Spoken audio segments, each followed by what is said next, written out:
Bri? Yes, Nick? I think that we're like Bennifer. We are. I think we are like Ben Affleck and Jennifer Lopez. How so? So, who's the bull? I don't know who the bull is and who's the cow. However, we're two Leos.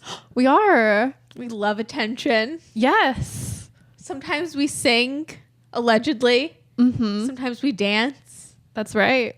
But we know we have to perform. Yeah. At all times. At all times. When the paparazzi's looking, we're making direct eye contact. Yes. Some of us are scowling. Mm-hmm. Some of us are posing. Some of us have a Dunkin'. Yeah. On the ready. Some of us are from Boston. See, right there. I'm not, but right now I am. You're the Ben Affleck to my Jennifer Lopez. Or when we're doing karaoke, you're the Jennifer Lopez to my Ben Affleck. Ah, yeah. Flip-flops. Yes. Totally. One of us has a phoenix tattoo on their back, but who's to say? Yeah. But hey, it's Nikki Jensen. And Bri Piccone. And we're Late to the Party. A weekly podcast about... Well, what are we about anymore? We don't know. We're about the mob. I think it was because I said my full name. I know. I noticed that too, but I rolled with it. No, and I caught it. And I was like, oh. I'm ready. I'm ready to give him the middle name. Who needs intros? I'm so sorry. No, it's okay. We had a flow going on. We a did. rapport. It's still going. Okay. Yeah. It's just like the movie Gigli. Yeah, it keeps going. It keeps on going. Bri, what makes a bad movie so bad it's good? I think maybe like part of its tone, confusing tone, and dialogue, just poor dialogue, which I feel like this movie has some questionable dialogue. I'm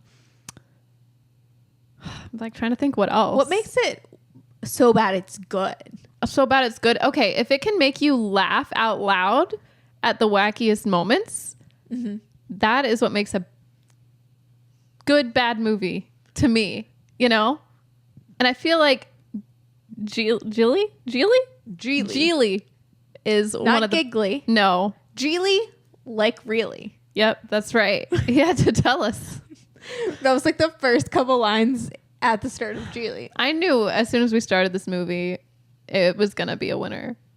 And by that, I mean a terrible movie, but enjoyable. A little stinker. Yeah. Yeah. It gets the Lil Stinker Award. It gets the Little Stinker Award. Actually, I think it did get it swept all the categories at the Razzies. Oh my gosh. One of the few movies to sweep them all. That's an accomplishment.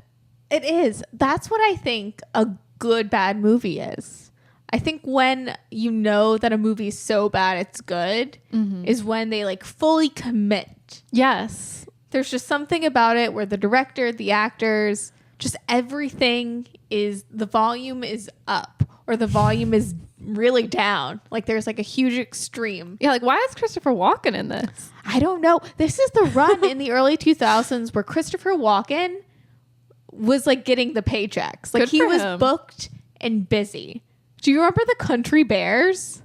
Wait, he was in that, wasn't he? What was he doing? Was he the bear wrangler? Was he the leader of the bear circus or something? I've only seen that movie once, on Disney Channel. So. Yeah. But yeah, I know he was in that movie. He was in Hairspray. Yep, I do remember that. Which was great. It was iconic. Mm-hmm. But I feel like he was in just every movie. He was. He'd just be there, even for a minute. He was just around always. Kind of like Al Pacino. Yeah. He was also in this film for I love 2 seconds. I know. I waited so long, and then I'm like, oh my god, there he is when he finally pops up on the screen, because he brings that he does that Al Pacino thing where he's just a little, he's unhinged. Mm-hmm. He's doing the I guess it would have been Scent of a Woman, where he's really big, that first, I don't know, that big sweeping Al Pacino performance that he's known for. Isn't he always talking about, isn't it always in a reference to Scent of a Woman? I've never seen Scent of a Woman. I wasn't allowed to see it. Yeah. You spent all your life asking to watch it. Yeah. Even now that you're an adult, you tell yourself, you look in the mirror and the mirror says, not allowed. Yeah. But I think that's always the reference. Oh, now I gotta see it though. But like, you know, that big, what is he known for saying? Like, it's, well, that and Scarface. And Scarface. Yeah, he's really over the top in Scarface. And then when he does the Dunkachino ad, yeah, he's like over channeling. He's channeling that same scent of the woman. I like / Scarface. I think so. Maybe. I don't know. That was I think I don't know if I can articulate this right, so I'm just going to take my thoughts and shove them down. No. Spit them up. On a podcast, I'm like, I'm just not going to talk about it. No, talk about your thoughts.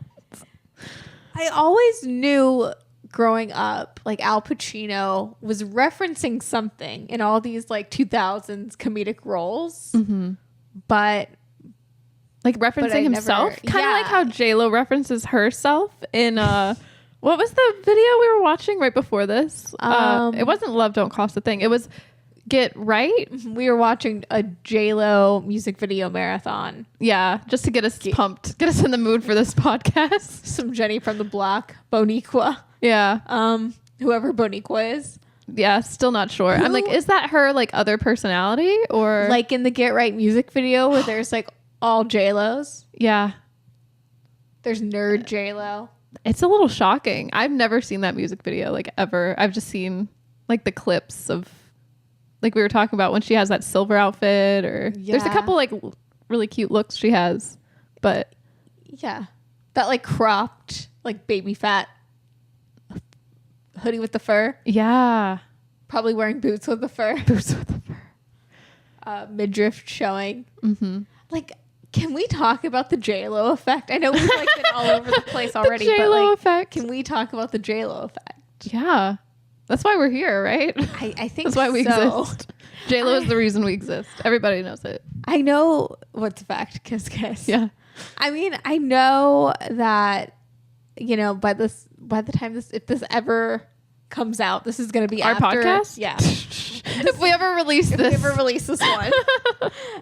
But it's going to be after Blank Check does their Gigli episode because they've been doing a Martin Brest miniseries. Yeah, that's crazy because we were just flipping through thinking like, what do we want to watch today? We're kind of doing this on the fly. Like, yeah, you know, we want to just record something. We haven't recorded in like a couple weeks. I mean, you know, minus like the other day. Loosen us up. Yeah, we need to loosen up the buttons. Yeah. And we just so happened to think maybe this movie's a good idea. We even put it on like a little spinny wheel to decide, and it kept trying to say decide. It said we should watch Saved. We said we should begin our Uncut Gems series and start with a really good film starring Mandy Moore and Macaulay Culkin in a wheelchair. Yeah, we turned our nose up to that. But we said, no, we're going to watch another movie from 2003, and it's going to be Martin Brest's final film to date, the classic Gigli. Yeah. And then you're saying Blank Check, they're also going to... That is so interesting. And they're going to get deep in depth about it and all the backstory. Ooh. But I haven't listened to that episode yet. Yeah. Because we're doing this. I know. I just did like little minor research. Yeah. I kind of love being like, I don't know, you know, being a little blind. Anything about, I'm very blind to what happened with Martin Brest or why he chose to work on Gigli to write and direct this film. Yeah. I'd love to know, but like right now I like don't know. I have like, I found some stuff in this. I mean, I guess I could share now possibly. I would love for you to have some explanation of how this all happened. Because Martin Brest starts out doing Beverly Hills Cop, right? Yeah. Yeah, he does that. He does Scent of a Woman too, like you said. So he's kind of starts off with like the 80s comedies and he's gone to like getting Al Pacino his Oscar, kind of a little more serious, and then Meet Joe Black. And then after Meet Joe Black, we get Gigli. Very different films. But you know, Bennifer meet on the set. They do. Apparently, this is how they meet, is by filming this movie. So essentially, he has brought them together. He brought and divided them because when this movie's released, they're they just broke up. Yeah, it was all simultaneous. It's all Martin Brest's fault. And nothing to do with the paparazzi at the time. Well, you know, when you get two Leos together, Yeah, it's just chaos. it's true. Love to see it. So how did Martin Brest go from Meet Joe Black to Gigli? Okay. Well, so there's a couple things. There's a couple things I'd like to say beforehand. Yeah. Did you know that Halle Berry was invited as a female lead before dropping due to schedule conflicts with I think it was the X-Men. Was she in the X-Men movie, right? She was. X-Men 2. Well, you know what? She would have been filming close to this time. Catwoman. Yeah. So, but think about it. What would have been worse to see Halle Berry in this movie? Would she have recouped? Think of some of the dialogue in this film. She didn't even recoup from Catwoman. Yeah, that's a good point. I think it's a good thing she didn't do this. It's true. I don't know. Anyway, but guess who was auditioning for the role? Wait. For the role of Brian. Oh. This is not how I read this the first time. I was thinking it was for Larry. Yeah, for Ben Affleck. But Adam Brody was maybe going to be Brian. Oh my gosh. You know, well, how do you feel about, you know, like quote unquote normal actors playing special needs people, or just non-special needs people playing special needs? I feel like we've come a long ways now, where I think it would probably be more preferred to have someone, if you have like a condition of sorts, maybe you can relate to the character, maybe portray it better, more in a sensitive way, and also get that money. You know, representation I think matters. You know, anyway, I don't think like there were many actors with special needs that were employed at the time, probably, but I think nowadays we probably are more like, we would do that probably, and it would not be, you know, but I think it's possible maybe for an actor to do it if it's done carefully and with respect, but it's still, I guess there's always that, like, should, you know, even just being disabled of sorts, like, I don't know, Macaulay Culkin in Saved, he's in a wheelchair. Is that good or bad? Wait, I don't think when it's good, people complain. Like, yeah, maybe it's just when it's bad. Like, sorry, not to cut you off, but my mind goes to like that movie directed by Sia. Oh yeah, you know, like how that was like pretty offensive. I mean, I think it can either go like Leonardo DiCaprio in What's Eating Gilbert Grape, like still one of his best performances. Like, you know, it's a really powerful performance. I don't know if you've seen that film with the Johnny Depp. No, I know of it. I know some references, but so good. So I don't think it's offensive then. I think it just depends on if the performance is good or not. If the actor can do it.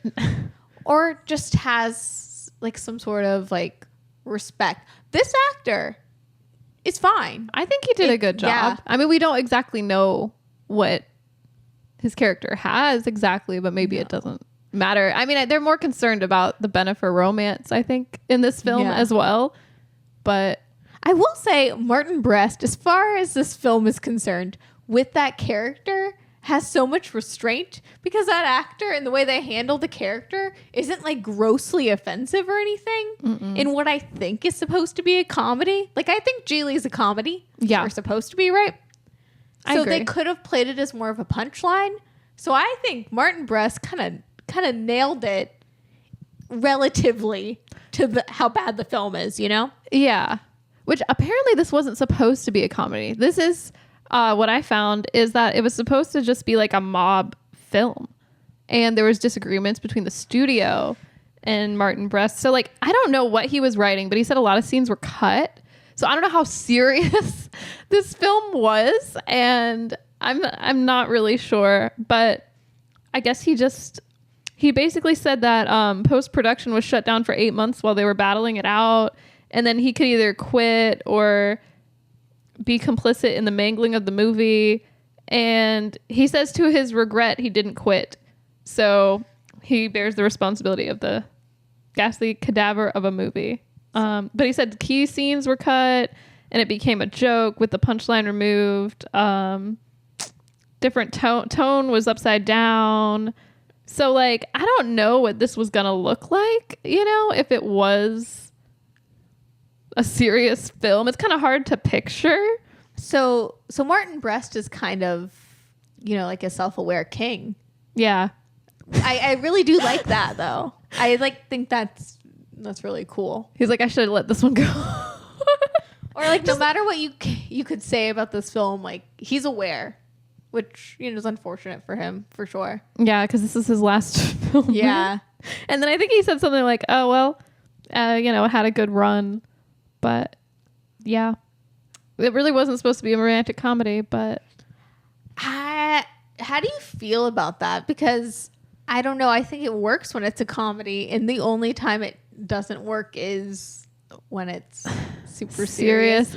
Yeah. I don't know. I agree with that. This movie is not very serious as it is. Mm-hmm. So it's hard to picture a serious film with Ben. And I've seen some Ben Affleck films. Like, I think didn't he also direct? There's that one where it's like, is it The Town? I think in Boston. The Town. Yeah. I would say that's a serious film. Argo, super serious. I mean, Ben Affleck can play serious really well. He also, I guess, wasn't happy with the turnout of this movie, and said that it inspired him to direct better films. But see, like, I don't know if it's all Martin Brest's fault or if it's also like the studio, like what they wanted, because Bennifer at the time was like such a thing. I think they were just really pushing for that, trying to get people to, but people didn't even show up to this movie, really. Like, well, yeah. Well, this movie was doomed from the start. Like, I was conscious enough in the time to know the talk about Gigli, like the lore, the Gigli lore. Yeah. Like, this movie was for like at least a couple months beforehand. Like, this is going to be the worst movie ever. Gigli is going to be the worst movie ever. That was the talk. So that was the talk about the town. So wow. when it like came out and it bombed and it flippity flopped, you know, I think that just amplified the punchline. I just can't imagine going to the theater, like paying money and then going to see this and being like, whoa, what did I just watch? I'm sure. But 2003 is like the year of the terrible film. Oh, what else is 2003? Well, you know what would be in the movie theater alongside Gigli from Justin to Kelly? Another abysmal film. I've never seen that one either. Justin to Kelly. I saw it as a kid. It like, not in the theaters or anything, but it was one of those movies that you like rent at Blockbuster and you're like, ooh, I don't like this. And like little kids are supposed to have not refined palates and not know what is a good and bad film. But I like knew from Justin to Kelly was bad. You're like, I already know. It's like, this is terrible. Tiptoes comes out in 2003. Another good bad movie. Yeah, The Cat in the Hat. Yeah. See, Tiptoes. Mm-hmm. If we're talking about acting, like, should people? I don't know. Should Gary Oldman have been a little person? I don't know, but it's Gary Oldman. Yeah, that's true. But I feel like it's so. Also, Gary Oldman playing someone with dwarfism. Mm-hmm. He's the best character in that film. I mean, who was it? Owen Wilson? No. Who's the Matthew other? McConaughey. It's Matthew McConaughey. He's the one that like we end up hating in that film. Actually, he's the insensitive douchebag. Yeah, Gary Oldman as a little person, like, is kind of great representation in a weird way. You really feel for him. He gets the girl. Like, he like steals the show. He's like the stud. Yeah. I don't know. There is this interesting. And Peter narrative. Dinklage was there. Yeah. Well, Gary Oldman and Tiptoes walked, so Peter Dinklage in his like leading man era could run. Because you know how like people now think like Peter Dinklage is pretty hot. I think Gary Oldman set everyone up. They opened them up to that idea. Yeah. I have no clue. I just. No, I like this concept. It's funny. Like, if Gary Oldman as a little person could get Kate Beckinsale, like bring out Peter Dinklage. Yeah. I don't know. He's younger and hotter. Yeah. He's got that swag. Anyways. I don't know. We were just talking about 2003 movies, I bad guess. movies. Yeah, bad movies. It is interesting that you were talking about the actor who plays, what's his name in Gigli? Brian, yeah. It was going to be Adam Brody, supposedly. which I could totally see because Dave in Gilmore Girls, like Adam Brody as Dave, it kind of... Oh, yeah, like Dave, I could yeah. see, or like a Seth Cohen, Yeah. a little bit, you know. Similar vibe, yeah. A little similar. I think, though, since it was around the same time period, they're not the same because being deaf isn't the same, obviously, as being special needs at all. Yeah. But looks-wise, the guy who was in The Family Stone. Hold on. Let me remember, because there's a lot of men in the Family Stone. Yeah, I mean, not Dermot Maroney, but Luke Wilson? no. It's a deaf actor. Tyrone Giordano? Yes, the guy from Sign Naturally. Oh, yeah. you know? Yeah, that's right. Yeah, they were onto something. I think, could you instead... I mean, The Family Stone's way better, so I don't know why I'm trying to rewrite history in a worse way. Like, this is how I would direct Gigli. No. If he wasn't special needs, maybe he was just deaf. Yeah. And gave that man some more work. True. The Sign Naturally man. They could have, like, made jokes about cutting off his ear or something. Yeah. You know? To make it make sense, because I don't understand why this character was special needs. Yeah, he didn't really have to be, but... Unless it was supposed to be serious. Yeah, I think it... Well, because see, then that's, like... There's that moral, like... Well, you've just kidnapped someone who has special needs, and... You know, there's that... You know, you feel... bad about it, but that's not really happening there. Larry doesn't feel bad. No one really does. I mean, I guess like J.Lo's character kind of does, but only so much. Bad, yeah. That element of it's probably lost. That's the element of the kidnapping the person with special needs and the feeling the conflict. Like, it kind of only works if it's a not to sound like the studio man. You're like pro. Like no, but it's so messed up that it doesn't make sense, or it like doesn't make sense to like have this as a plot if it's super serious, in my opinion. I don't know. Yeah, like it seems like it's like an A to C. Maybe they added that on there. Maybe that wasn't. Maybe he was just like kidnaps his nephew, and they're like, let's make him handicapped. I don't know. Yeah, I don't know. We weren't there. We will never know exactly what happened. So serious, and they don't play the role funny. But it makes sense if the actors were thinking it was supposed to be serious, because the whole time I was like, oh, Jennifer Lopez seems subdued. She's very subdued. And I'm like, why is she so subdued? This is a funny movie. Serious film. It's a Ben Affleck doing his best, like Tony Soprano, wearing his best. Wearing like, the shirts. The 2.5 Men shirts. Oh my God. All of those shirts. Yeah. With the two-tone. I know what you're saying. Yeah, the bowling shirts. A little James Gandolfini action. He's got that poof. Yeah. The bouffant. What do you call it? What is up with like the 90s, 2000s, like obsession with mob movies? I do not know. Like this and like analyze this and analyze that. No clue. But you know what I thought was really funny? The guy who plays like not the Al Pacino, like ultimate mob boss, but the guy below him, Larry's boss. Yeah. Who calls him Gigli? Gigli. Oh man, hold on. What is that actor's name? Lenny Veneto. Did you know that a year later he is in Shark Tale? Another famous mob movie. Oh my God, it is another early 2000s mob movie. Oh my God. One of the sharks. Martin Scorsese's in Shark Tale. No, wait, is he like a shark with eyebrows? Yes. Which I knew it. As a kid, I felt like I loved this shark. Uh-huh. And of course it's Martin Scorsese. That makes so much sense. I low-key want to watch Shark Tale again. I don't know. But Lenny Veneto. He's also in The Sopranos. He's like a recurring character. Which character? Let me see if you recognize him. Because I honestly have not watched The Sopranos much, but I know that you have. Bri, you would love The Sopranos.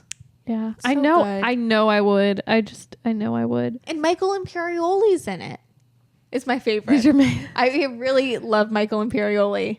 I know we talked about The White Lotus semi-recently, and I didn't even get to mention how much I loved Michael Imperioli. I know. I think you did a little, but probably not to the full extent. No, definitely not. I didn't even know how much you loved this man. Oh, I love this man. It says that, so back to The Sopranos, it says that Lenny Veneto played James Murmur Zancone. Yes, You know who that is? Yes. He's Yep. in 9 episodes, but you know, that's something. Yeah. He did kind of look vaguely familiar. Yeah. Anyway, thought that was interesting. Oh, sorry. All the great mob movies. Yeah. I know. Every time he was on screen, I wasn't like, not that I wasn't paying attention, but I feel like there's just so much weird, wacky dialogue in this film. There that, like, is. my mind was somewhere else. Are we going to talk about the weird, wacky dialogue? What is your favorite line from Gigli? There's some Oh good my ones. God. I do like when Christopher Walken's like talks about the ice cream being on his head. I don't know what that's about. And he does like a whole different voice, and it's weird because he's not Christopher Walken anymore. What does that mean? He's like possessed. And I don't know if he's like trying to impersonate like the lady at, where did he say? Like the, not Mrs. Fields, but like the Marie Callender's. Oh, Marie Callender. Something It was about Marie like the Callender. cherry pie or some type of pie with ice cream. And he's like, put it on your head and your tongue will Yeah, flap something around about your... licking the tongue on his head, or yeah. Painted a weird picture. He's like, you'll slap yourself silly or something. I don't know what he was saying. He was a word salad was what it was. It was a lot. Yeah. But I also liked when Brian said my brother is a federal prostituter. That was funny to me. Oh, I love Brian though, just calling him Ben Affleck stupid the whole time. yes. Oh my God. And he's like MFer, Yep. you know, using all the naughty words. Yep. Just cursing. I liked him a lot actually. I like when he says, don't be a player hater. Yes. I love when he sings Baby Got Back while Ben Affleck is cutting off a dead man's thumb. Oh, that sent me. There's so many scenes like that it just sent me. I mean, the iconic in every relationship, there is a bull and a cow is great. Yeah. And he goes, and I'm the bull and you're the cow. He looks her dead in the eyes. I'm like, damn, that's rude. She's like, okay. Oh, you know what my favorite line is? What? It's turkey time. Gobble, gobble. I forgot all about that. Oh my God. That one brought me to tears. Like we watched this short review of the movie. Like it was like maybe a 5-minute video just because we were like feeling it out. We're like, we don't know if we want to see this. And then that was in that clip. And then so when it actually happened on screen, it just like took me out. I was like, this is not happening. This is just crazy. That's how she seduces Larry Gigli. Even though in this film, Jennifer Lopez's character, Ricky, is a lesbian. Yeah, which she says many times. I didn't know they were gonna be so overt about it. I thought they didn't beat around the bush at all. They were just, she's like, yeah, I'm a lesbian. Just the first night, you know, she's like, yep. Which, this is the weirdest thing in like that 90s trope about lesbians, like starting with Friends, like you think that they're straight, but they're actually gay, and it's like a trick, and like they turned. Oh, because like the Ross Geller of it all. Yeah. And like in this film, like spoilers for anyone in the last 21 years who hasn't seen Gigli that really doesn't want spoilers, but at the end, Ricky and Larry get together. Yeah, I guess. Pretty much. It's weird. They at least hook up and get... They do something. Yeah, they do something. Can I say another favorite line? Yeah. And mine, by the way, that it relates to this point. When Ricky, you know how like they're there's this whole weird like monologue. Like it's like a vagina monologue, I guess, of sorts that Ricky goes on. Jennifer Lopez's vagina monologue. That was something, but what does she say? She goes, the penis is like a really long toe. She's like, no one wants that. Yep. I don't know. It just made me cackle. I mean, that monologue is so wild. She talks about it looking like a toe, and then she's like, you know, the female parts are like lips. She says, the vagina and the mouth are twin sisters. Oh yeah, that's what she said. Like your eyebrows, or wait, or are they like eyebrows? Like she's like they're exactly twins. The same. Oh no, she says twin. Oh, they're the opposite of the eyebrows. I don't know. This monologue lost me at a certain point. That's it. Every single monologue everyone says, whether it's Christopher Walken or J.Lo or Ben Affleck, I'm starting to follow along with what they're saying. Yeah. Because I'm like, oh yeah, they're kind of like lips, you know, like I get it. Get her point. Yeah. You know, flip it around. But like, you just lose me. Or when Christopher Walken's like, basically like I'm on to you, but then he starts talking about ice cream and you lose them. The metaphor gets lost the more they talk. Yeah. I'm like, that should have been cut really short. Just say the penis is like a toe, a really long toe. No. But then she gives more examples because she has to. She does like a full like set of yoga. Like she went to a yoga class during this monologue. It was just a lot. It is a lot. A lot of camel toe going on too. It's true. Yeah. That whole scene is wild. That and then when she meets his mom is also wild. Oh my God. I actually love that scene. Lainey Kazan, anytime that woman could be on screen, I'm okay with it. I love her. In a thong? I know. Her booty was just hanging out. Slay. I hope she didn't get a butt double. I hope no, I don't think so. She's fly. I loved her outfit. I loved that chain belt situation. So hip. Yeah. She's very hip with the times. She's progressive. Mm-hmm. She made that no. She really did. She is like J.Lo. You're gorgeous. You're stunning. You're a star. She's pretty much like Larry. If you don't get with her, I will, is what I picked up. Yes. That was pretty much what she said. Yeah. She's like, what did she say? Like something about how men don't always, what did she say? I swear I wrote it down, but she talks about sampling. Oh, yes, she does. Yeah. She doesn't say this, but this could be she's like, I sampled too or something. Yeah. I mean, she didn't say this, but it's kind of like life is or sexuality is like a Neapolitan ice cream. Sometimes you want chocolate. Sometimes you want strawberry. Sometimes you want vanilla. Sometimes you want to scoop them all up and then put a banana on top. Yeah. And some hot fudge and a cherry. Dude, and then throw it on your head. That's a better monologue than half of these monologues in this film. That actually makes sense. Well, thank you. I don't know. This movie confuses me. It's just so wild. Well, what were you saying? Oh, nothing. She just says something like that sometimes men fall short. She's like, I get it. Sometimes men fall short. Am I right? She literally winks at her. And then she goes, I wasn't always Larry's mother. And I'm just like, she's coming on strong. She is. I want to see, J.Lo, that 23 Questions interview where she's like, what movie do you want to do a sequel to? And she's like, Gigli 2, and looks at the camera. I want Gigli 2 to just be J.Lo and Lainey Kazan.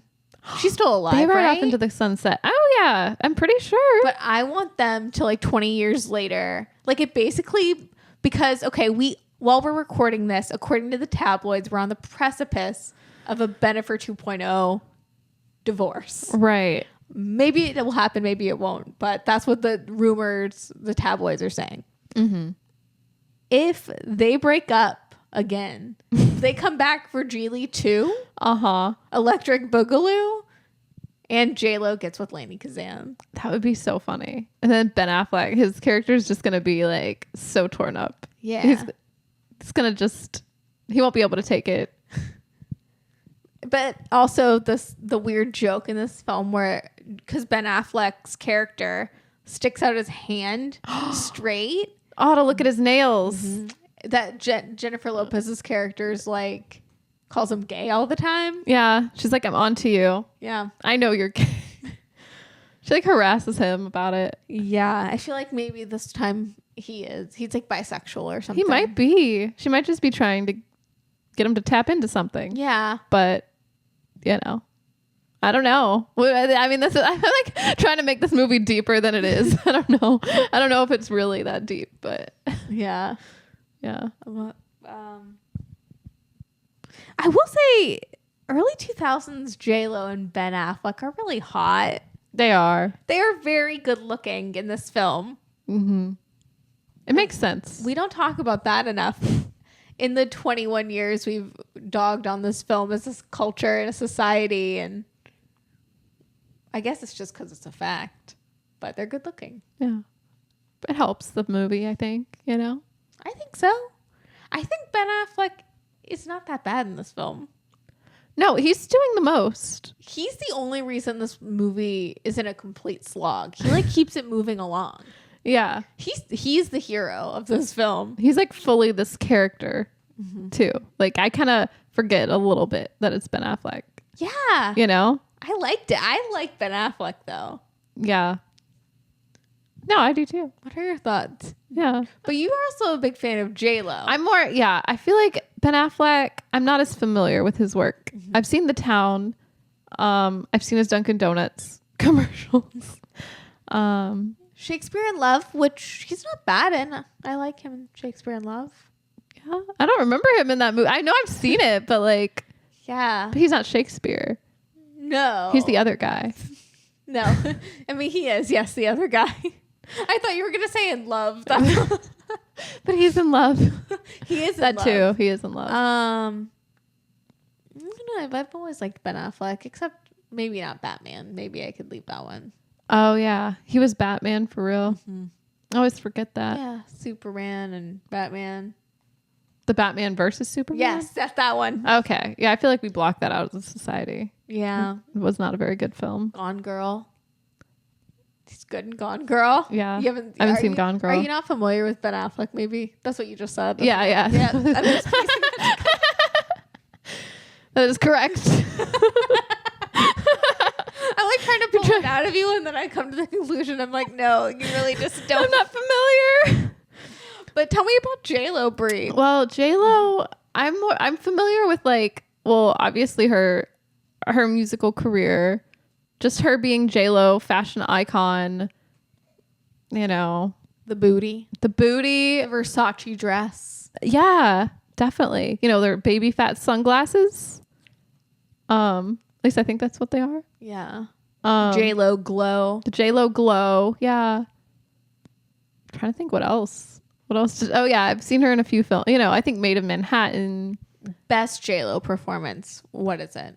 Yeah. Oh, Maid of Manhattan. I thought you were just saying Maid of Manhattan, best J.Lo, because I think I would agree. Hustlers. Hustlers actually might be the best.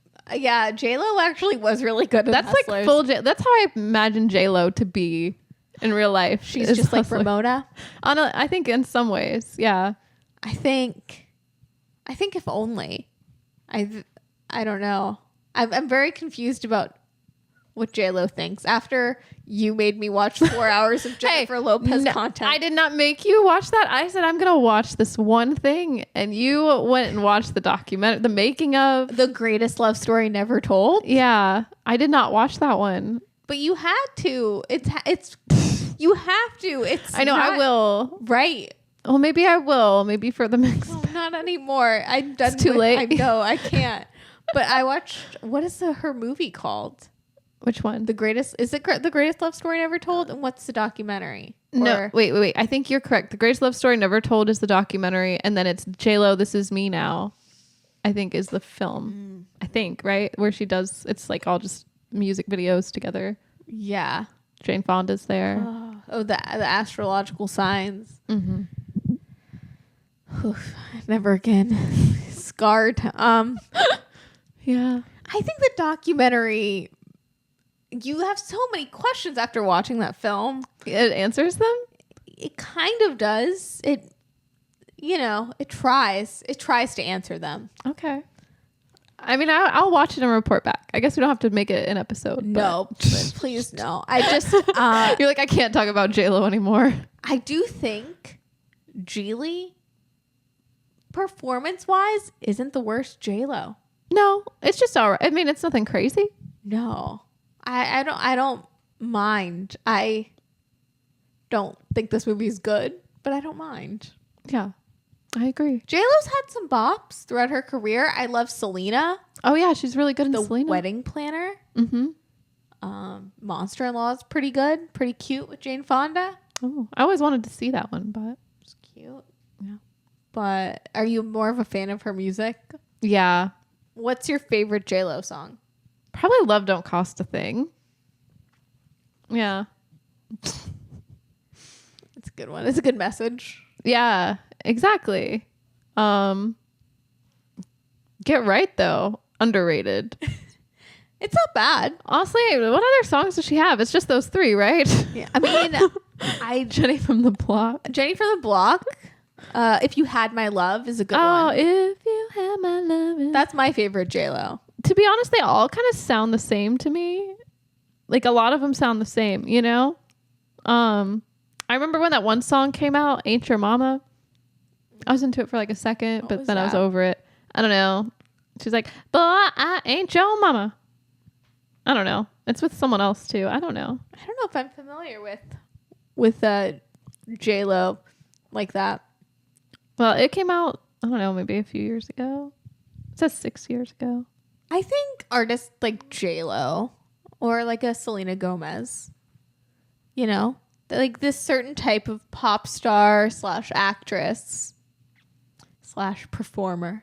Yeah. I think that it's good in a way for society. Like it's like, you know, not everything has to be so deep and everyone has to be like an artist with a capital A.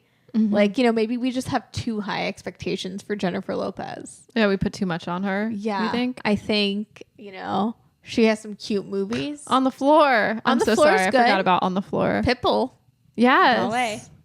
I'm into that. Anyway. I actually do like On the Floor. Sorry, continue. But like, no, just, you know, these artists that it's pretty much clear that they're kind of having their vocals mixed with whoever the lovely, like, intelligent demo artist was, whether that be Ashanti or whoever. Like, it's maybe not bad. It's just maybe our expectations are very high. Like, you know, these like all-encompassing performers that like write their own music and are immaculate dancers and immaculate singers and great actresses. Like, that's like one in a million. It's a lot. Yeah. Like, we need our Jennifer Lopez's who just have like pretty catchy pop songs that everyone can really jam to, have some great visuals because she's gorgeous and she's has a hot body. Plus, I was going to say, I think she's a good dancer. Oh, like, yeah. When I think of her, I do think about like her dance moves, like how she's a performer in that way. Yeah. You know, like, yeah, maybe her music is not anything too crazy, you know, like artistically, but Yeah. But she's not hurting anyone. Yeah, she's not hurting nobody. Maybe Ben Affleck's ego, but oh my gosh, yeah. Yeah. Him and his back tattoos. Aren't we all like one bad decision away from a phoenix back tattoo? Right? I know. I'm like, when will that be for me? When will my time, will my phoenix? Oh gosh. You know, the thing about this film that really does get me is, yes, it is terrible. But the trailer is very good. Actually, yeah, the trailer makes it seem like it's going to be this like really good film, like a fun romp, but have like some real heart in there. And I think this film, I don't know who did this. I don't know if it was in the editing. I don't know. Yeah. Maybe the studio was like, oh, this is what we should do. This is what we should put here. But all like the music that's supposed to be like heartfelt during a lot of the comedic times and whatever. It ends up being really funny, but it's like they almost make it like they want it to be like you know how in the movie like in some indie movies, like maybe like Little Miss Sunshine or something, you know how, don't they use like the music? Do you know what I'm trying to say? Like the score, the soundtrack is like really meaningful to the film, and it's quirky. And I don't know if they're trying to do something like that, like towards the end of this film when they finally go to the Baywatch, that Brian's like, he's just talking about the beach. He just wants to go to the beach and see the babes. Yeah. You know, Don't which Larry couldn't. He's so dumb. But anyway, they play like this like heartfelt moment, like his dreams are happening, which they kind of are. And it's kind of funny, but it's just like, yeah, I think the score's like tone is completely off. It's just, yeah. Like that scene, like there's like a running bit throughout the film of, you know, Brian likes to be read to fall asleep. Mm-hmm. And the joke is that Larry Gigli doesn't read, so he has no books. So he has to like go in the fridge and get the Tabasco and read the back of it, or read the back of the Charmin to make Brian fall asleep. And like, that's kind of like, I think of it as like that. It could have this heart of like a Judd Apatow film. Yeah. Like a super bad situation, or, you know, like just like a score. Sorry, my iPad almost fell. The score kind of have a little bit of that heart. Yeah. Without it being like super serious and sweeping. Uh-huh. It's like oddly too serious. Like where it's like a love scene, or like a, you know, it's just like a sweeping piano ballad where it should be just like a little bit of score to like make it funny against reading this comedy. Mm-hmm. But like, I don't know, like that doesn't even make any sense. But I just think the score was really uneven. No, I know what you're saying. It's just, it's too much. Like it should have been maybe more subtle. But I feel like this movie, because from the trailer too, you get this idea that the movie is going to be funny. Yeah, there's going to be a romance. It's going to be silly comedy, but like it's going to have heart, you know, like, and you think like at the end, you know, maybe they'll all be like a little family. Like there's like this dynamic, but it doesn't really go that far, to be honest. And Larry is kind of a douchebag to like everyone, especially Brian. Yeah. And so it's like I get that they like over time he tolerates him a little more and becomes more understanding, but only so much. You know what I mean? It doesn't have that like gravitas. Like it doesn't have, I don't know. And then just putting the soundtrack on there like that doesn't really help. It just makes it more funny in a way, like, yeah, and more cringy. Yeah. You know, it's like a really odd balance of tones where like it could work in a different tone. Like if the music was different and the editing was different, like you could make this like 10 times better. Yeah. I think this movie's just a comedy. That's it. Yeah, it should be. There's like no real, like even the romance isn't really believable to me. So I'm like, well, that's so confusing too. Yeah. Like the whole movie is about Ricky, J.Lo's character, being a lesbian. Right. And then like plot twist, it's turkey time. Gobble, gobble. And she's just like, oh yeah, I can also love Ben Affleck. Is it only after she asks him about his nails though? Right? Isn't that the turning point where she's like, well, it's because she wants to be the bull and him the cow. Moo, as Ben Affleck says in bed. It's wild. I know. I'm like, is this movie, are they trying to like comment or explore? Because there's some things that Ricky says that I'm like, oh yeah, that makes a lot of sense. You know, she talks about like how men, like how they repress their emotions and things come out in anger, whatever she's saying. You know what I mean? It sounds like she's trying to make this big statement about like, I don't know, like masculinity and femininity or something. There's like a couple points where I'm like, is she onto something? But then I'm like, wait, this doesn't feel like the film for that. Like this doesn't feel, you know what I'm saying? Like, yeah. Where she's like, oh yeah, you must have a feminine side. Like, I'm like, what were they going for with this? Like, were they trying to be progressive with that? Or I see, and I took it the opposite way. Yeah. I took it as like that very like 2000s like mentality towards the gays as being like, oh, you could turn anyone straight. or it's not actually, you're not actually a lesbian, you just haven't met the right guy. I took it the other way as like everyone's gay.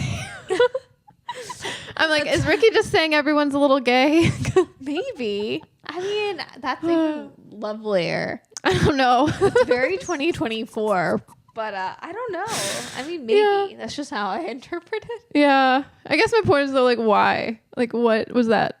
What are they trying to do? I feel like I'll never fully understand this film, but I don't understand it either. Like, why make the big crux of their like relationship like they can't be together because she's gay?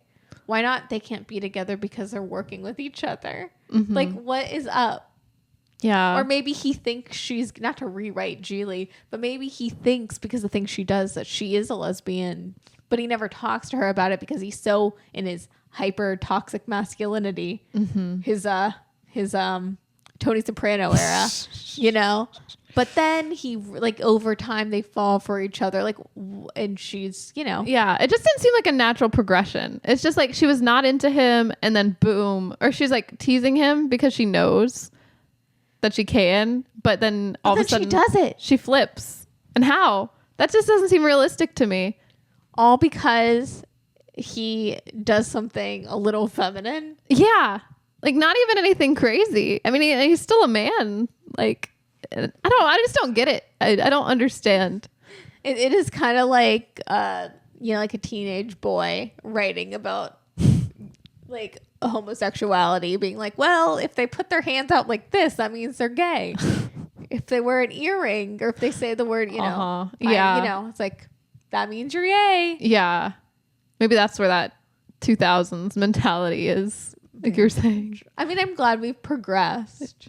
Yeah. But also, like, when done right, that early 2000s humor can still hit. I think you can make fun of anything if it's funny. Yeah. But but maybe it wasn't making fun of anything. That's where the tones... It's confusing, right? This movie just confused me a lot, but knowing that, like, Martin Brest in the studio were battling it out with two different tones makes a lot of sense. Yeah. Now we have this masterpiece. Oh, I know. I have some reviews that I'd like to read you. Alma Kulan says, I don't care what anyone says. I loved this movie. It expresses love in a totally unique way. Somewhat violent, yes, but at least I hardly had to turn my head as I usually do. I don't understand why critics hated it so much. Lopez's monologue about the female form was a brilliant bit of writing and beautifully delivered. Lesbian. I mean, probably, but she says, is that what people found so offensive? The young actor who played the mentally challenged Brian was amazing. Of course, Al Pacino and Christopher Walken were added bonuses in their cameo roles. She gave it 4 out of 5 stars. To follow that up. Oh, someone just reviewed this a week ago. Wow, this is a fresh review. Everyone's getting ready for that blank check episode. Daniel Hector Trajano says, Gigli, released in 2003 and directed by Martin Brest, is often cited as... Oh, never mind. Wait, this is a really long review. I'm probably not going to read this.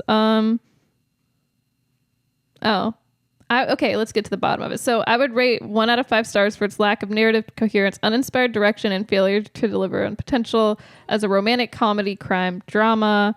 Frank69 says, the worst movie I ever watched. They try too hard to be funny, and at least J.Lo's acting didn't seem forced and horrible in the early parts of the movie. Ben Affleck's acting was like watching a Donald Trump documentary. It was horrible. There's homophobia and ableism in this movie. The plot is horrible, and they make fun of mental disabilities. Mm-hmm. Ben Affleck spends all the movie throwing slurs at J.Lo's character because he's mad she likes women and not him. Yeah. It finally works out for him, and he has to be the most annoying as can be. The acting and plot was worse than having splitting stomach pain. Overall, this movie sucked and is probably the worst anyone could ever lay eyes on and spend money for this revolting production to display on a TV screen. So. Wow. I mean, I agree with that review to a certain extent. However, I feel like because it was so offensive in those ways, it kind of like, it's like null and void. It's just like so much of it is like, it is terrible and over the top. And it's so like unexcusable in a weird way because of the tones. Yeah. Where it's like, oh, if you think this is a comedy, it's bad. But if you think it's also serious, then it's even oddly more ableist and homophobic. But, yeah.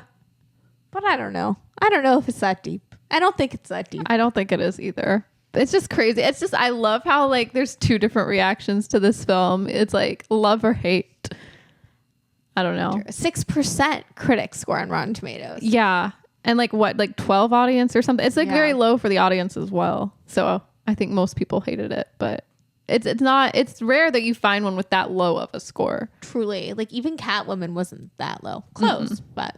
Yeah. Catwoman had a plot. It had I think there's no real point to this movie. Like there's no, also I don't think Larry really grows at all because all he says, okay, I definitely don't want this movie to be longer because at 2 hours and 1 minute, that's long enough. But it actually flew by for the most part, but true. It was, it didn't need to be longer. But some things do feel cut. Like towards the end, it seems like there's a cut maybe in Larry's growth is my guess. Oh, you think he had some growth and they cut it out? How long was this film going to be? Was this going to be a 3 hour, a 2-parter? Like what was Martin Brest thinking? I know. Well, I don't know that for a fact. It just seems like something is missing with the growth, but yeah. Well, he says, okay, it's after J.Lo flirts with the mail lady that he's like pissed. He's all like pissy. And then he says something like Dicosaurus Rex. Yes, he does. Canceled. But then he goes on this, he's like whiny and he's like, oh, I just like, there's this girl that I like. And like, not only is she a major babe, but I like her a lot. And I'm sad. And then he's like, and I'm done. Stick a fork in me. And I'm like, what? So all of a sudden, then they ride off into the sunset. That's his big speech. He doesn't even say anything. Like, he's not like, I realized I'm in love with you. He talks about her like she's almost not there. But obviously he's talking about her and she just looks at him. She's like, huh, maybe I'll consider. But I'm like, what? But isn't it? I was boy, confused. bye. Yeah, less trash behavior. But also, I don't understand like the mystery. Like as soon as Larry and Ricky, their eyes meet, like you can tell that Larry likes Ricky. Yeah. In that way. Not just as partners or friends. Like I don't think that's ever. Yeah. I thought it was pretty clear that he's like hitting on her all the time. So it's pretty clear. When he confesses his love, it doesn't make sense because isn't she throwing off his advances and trying to funnily seduce him? Yeah. And what, did she just give up? Yeah. Like, after all the advances? She's weigh her down, drag her down? I don't understand. I don't know. I don't get it. Anyway. Yeah, I didn't really like the ending. I liked it when Brian ran off to Baywatch with all the babes and danced. Yeah. That's the ending he deserved, honestly. I want what's best for Brian. Yeah. Speaking of Martin Brest films and like cuckoo bananas scenes that don't make sense, have you seen like the car accident scene in Meet Joe Black? Mm-mm. Can I show you this? And I want to know your thoughts after we watch. Wait, no. Let's watch it backwards. Why do they have to clip it up like that? That was false advertising. I can put the two together though. I get it. It leaves you on a cliffhanger. That one. I mean, that is a shocking scene.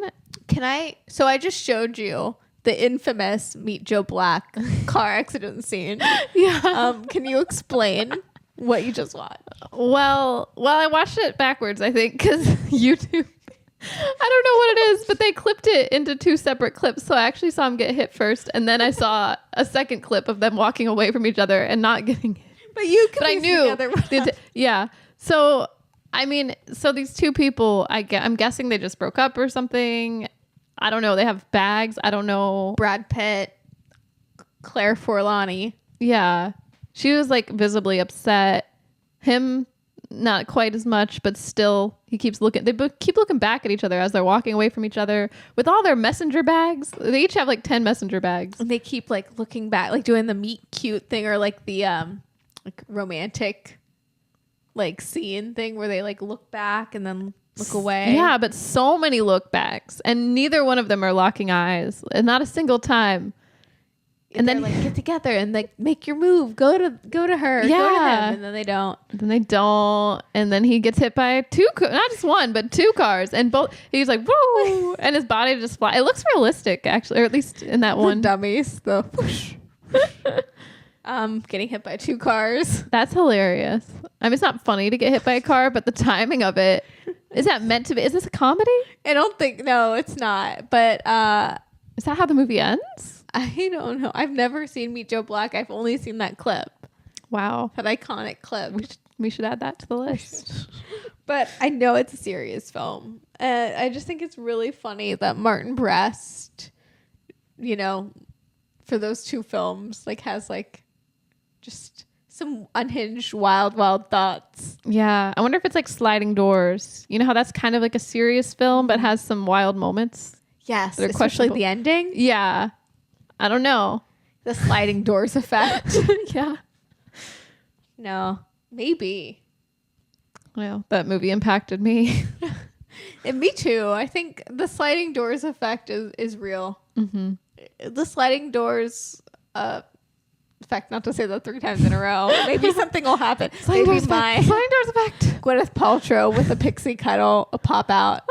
With a come through that yeah, like Brad Pitt in Meet Joe Black haircut pops out. But or like a 50 Shades of Grey, the first one ending, where it's just like, what? Yeah. A movie kind of, if you're gonna have like a bad movie, not that Sliding Doors is bad, but like, you know, you have a movie that some people would say is bad. There's always that element. It's always the critics. Yeah. Yeah. But I think they're funny. I like these moments. I do too. I like this. Yeah. I want to see more. It's chaotic. I know. Now that I've seen Gigli and this one clip from Meet Joe Black, I want to see more Martin Brest. Your Martin Brest stan. You love Beverly Hills Cop. I did. Oh yeah, that's right. That was him too. Yeah. Mm-hmm. Actually, that movie's really funny. Yeah. Yeah. He can do it all. My favorite director. Martin Brest. Bring him back. I do think it is bold. Like, I love the fact that he wrote this film and directed it. Yeah. Like, put his stank on it. He really did. I love when Ben Affleck says, suckmydick.com. Oh my God. To the youths. And breaks their laptop. They're like, so 2003, like, janky laptop. Yeah. You know, Jennifer Lopez and like her acting in this film, it kind of reminds me of Hilary Duff. I was thinking that too. Really? I was like, she reminds me so much of Hilary Duff, and I'm like, am I crazy for thinking this? Because I'm like thinking she also they look alike. Okay, yeah. Like teenage Hilary Duff, something just grown 30-year-old J.Lo. I don't know if it's also she didn't really have bangs in this. They're more like grown out side bangs. Some curtain bangs. Yeah, but maybe I think it's the acting choices. It's like, you know, when like Hilary Duff is like, hoo-hoo. Oh my God, that's another unhinged movie moment. The raise your voice moment. Yeah, I don't know what it is about the J.Lo Hilary Duff connection.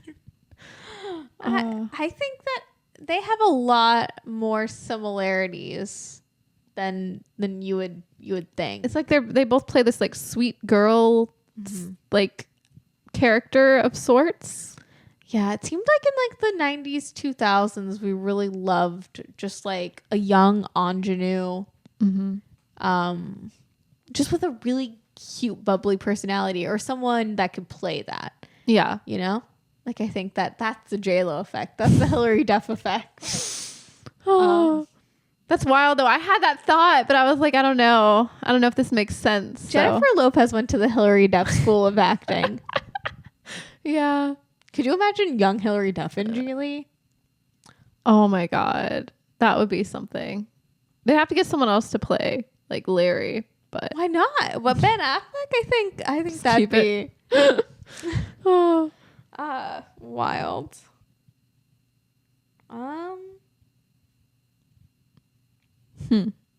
You know, I think that reading the condiments is a comedic thing. Like, it's really funny. Like, in the trailer, it's really great. It is, yeah. Why is this trailer so good? Like, Gigli is a terrible movie, don't get me wrong, but the trailer slaps. Mm-hmm. I want someone to read me the back of the condiments before bed. Right? Tell me about the Tabasco sauce and where it's made. Is it like in the shower when you read your Dr. Bronner's while you're like...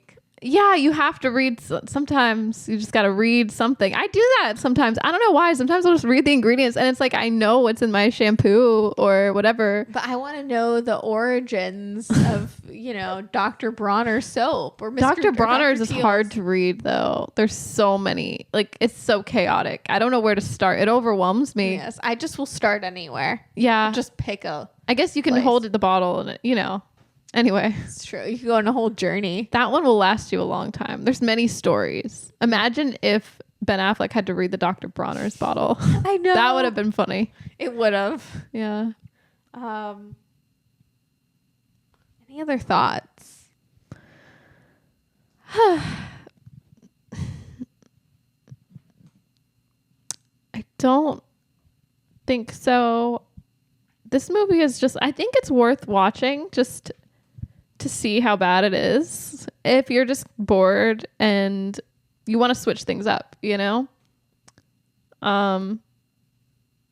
Yeah. It was definitely entertaining. So I think Gigli is one of the greats as far as bad movies. I think this would be a great triple feature. I think Gigli, The Adventures of Pluto Nash, and Masters of Disguise. yes, I would also say Master of Disguise in there somewhere. Yeah, like I think Yeah. they're wacky, and Gigli's a little more serious, but still, like something that just went off the rails. Sometimes you need chaos. I agree. So it's chaotic. It's problematic. Yeah, you need a little cringe in there. Yeah. I don't know. What is your favorite bad movie? I would say Master of Disguise, even though I don't think it's necessarily a bad movie. I think it's a little problematic, but I don't know if it's bad, you know? My Little Buttercup.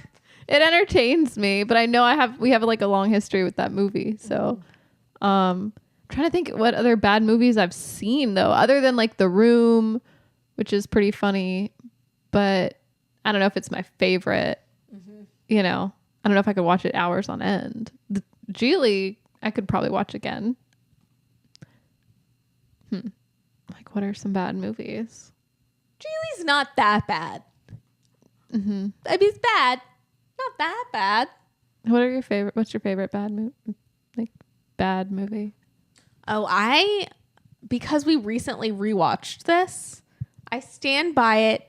Norbit had me laughing from beginning to end. I laughed. I LOL'd to Norbit. But who is out there saying Norbit's a bad movie? I think it's just like a known thing. Norbit's quote unquote bad. It's good. Norbit has heart. It is so good. It has heart. Yes. I think that's what distinguishes like a real bad movie from maybe. I don't know. You want Eddie Murphy to succeed. You want him to run away from that devil woman, but then she's so funny too. And it's all Eddie Murphy. You want him to be with Tandy Newton, you know? It's true. I don't know. It's good. I stand by Norbit's good. Yeah, I want to know who says it's bad. I will fight them. Is Norbit a bad movie? I'm going to Google it. Norbit is by far the worst comedy I've seen in my whole life, and it even competes with Epic Movie, which when it comes to stupidity. What? One Reddit says Norbit is definitely not one of the worst movies ever made. Thank you. But what did the critics say? Norbit was one of the worst movies I have ever watched. This movie makes every good movie look bad when you combine it with a good movie. All of them are wrong. This movie is so dismal, so offensive, so totally crass and unfunny and completely beyond the bounds of what is terrible. What? Nathan Rabin of Manic Pixie Dream Girl fame and AV Club writer, excellent writer, says Norbit really is the worst.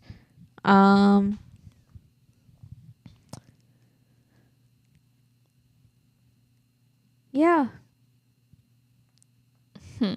Well, yeah, and it has a 9% on Rotten Tomatoes as far as the tomato meter audience score. 53. So there are some people who appreciate Norbit, but They're straight tripping, boo.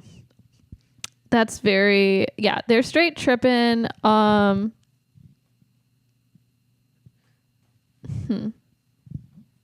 love Spice World. Is that also a bad movie? Like, I feel like Spice World is cheesy, but I wouldn't say it's a bad movie. Like, I feel like cheese isn't always bad, and Norbit is definitely cheesy, but it has so much heart, and it's over the top, but I think it's camp. Yeah, I think in a lot of ways. I think a mainstream comedy.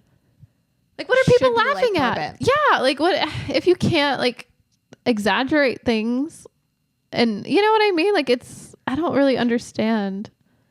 I think that there's like bad movie like a Norbit or like any like Adam Sandler movie where everyone's just like, oh, they're so bad. You know, I think that's a certain lane of bad movie. And then there's the Gigli. Then there's the Showgirls. That are they're trying to be good, but they end up being bad. Yeah. Except Showgirls. Showgirls has kind of a reappraisal and it isn't, you know, not bad. But it's that bad. Yeah. But yeah, I think that's different because when you're creating a comedy, maybe that's what the studio was trying to do. Maybe they knew that Gigli wasn't good, and maybe they were like, if we make this into like an Adam Sandler type comedy, maybe there's some redeeming. yeah, like this can't be the worst movie of all time, or like you get a pass because it's a comedy. Smart. I don't know. It entertained me, so I was entertained. yeah, I laughed out loud many a times, and it takes a good amount. Like, it takes a lot to make me laugh out loud. So Yeah, mission accomplished.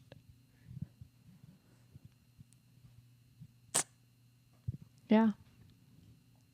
well, I got the reminder on my Fitbit to move, so that's about time according to my Fitbit. Yeah.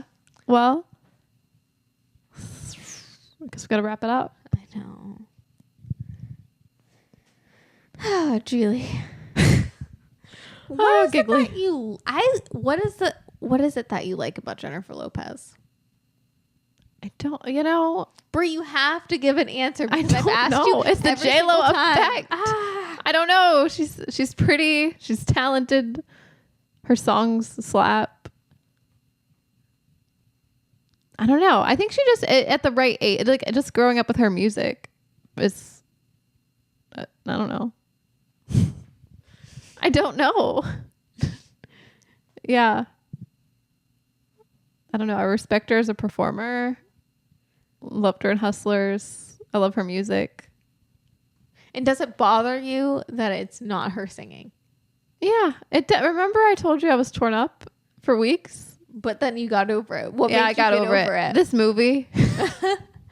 Gigli made you get over it. Yeah. Because I think to your point, maybe we're just putting too much, like maybe not everyone can have it all.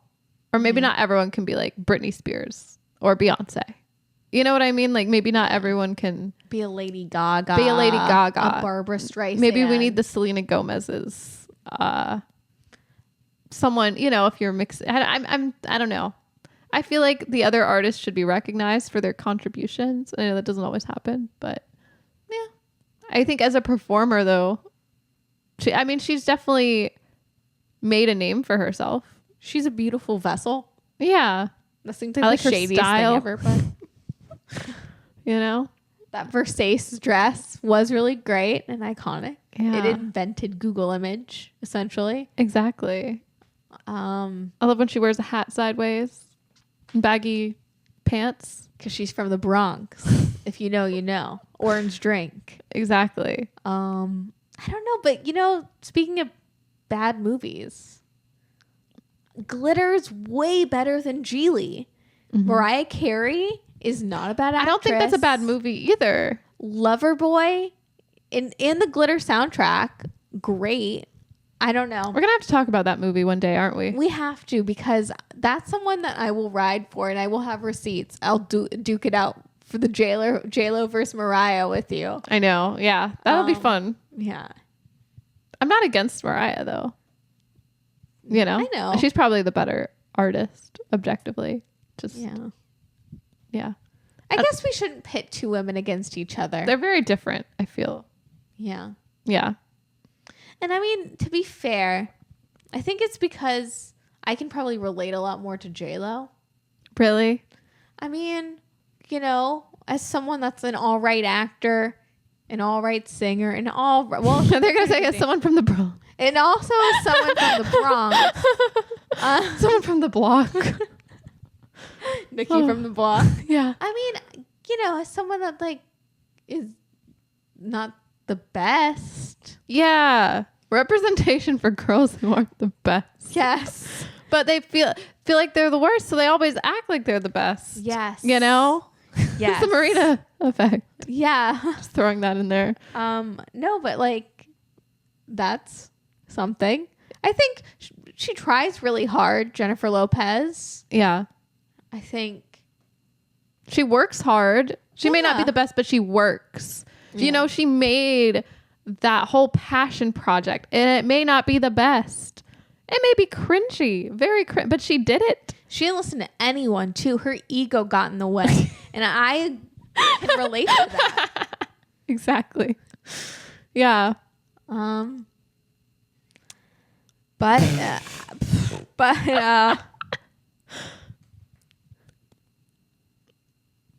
I think that Jennifer Lopez and Ben Affleck are hot.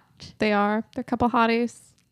And I liked Ben Affleck's mobster cosplay. It was so fun. It is like, yeah, he's like such a character in this movie. I think his hair's maybe even dyed. I think so. It looks darker than normal or something. And it's definitely gelled or like more gel. Yeah. And those shirts. I love that Tony Soprano looking shirt. Yeah. He's like full. Like he just watched like a whole season. That's how he studied for this character, I think. I think so. Yeah. A little bit of Goodfellas.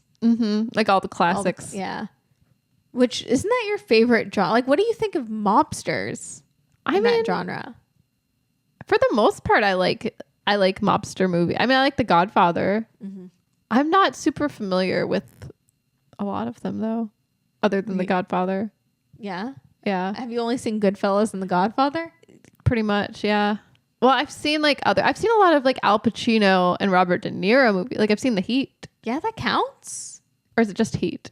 I think it's Heat. The Heat's with Sandra Bullock and Melissa McCarthy. That classic. Also a good movie. Analyze This. De Niro, Billy Crystal, Lisa Kudrow. Oh, Lisa Kudrow. Yeah. Well, that's a comedy though. That's a little different. But.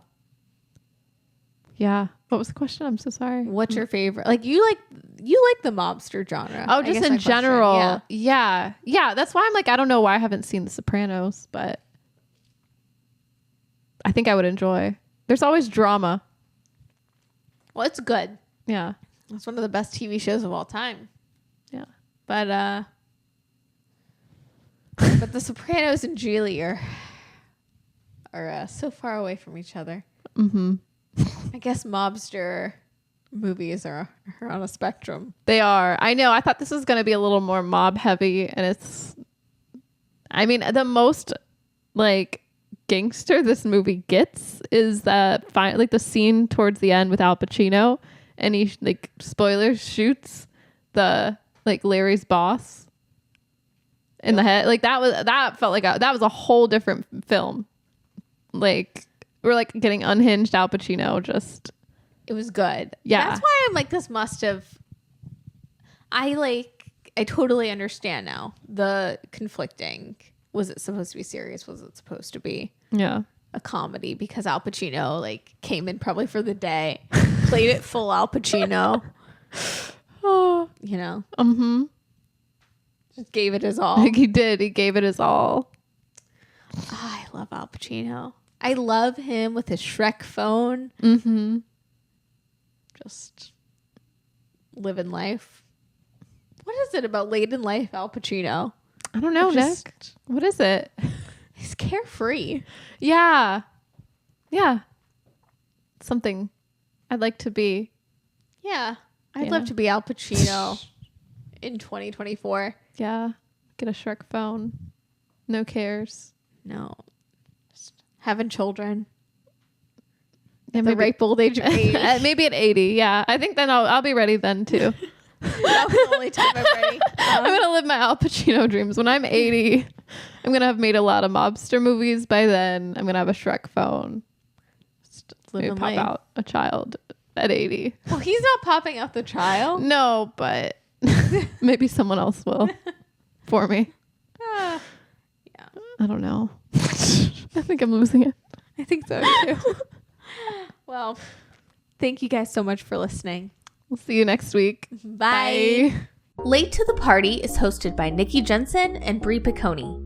Our podcast is produced by Grace Dunbar and edited by Bri. That's me. Thanks for listening. Make sure to rate and review us on Spotify and Apple Podcasts. We'll see you next week. Bye.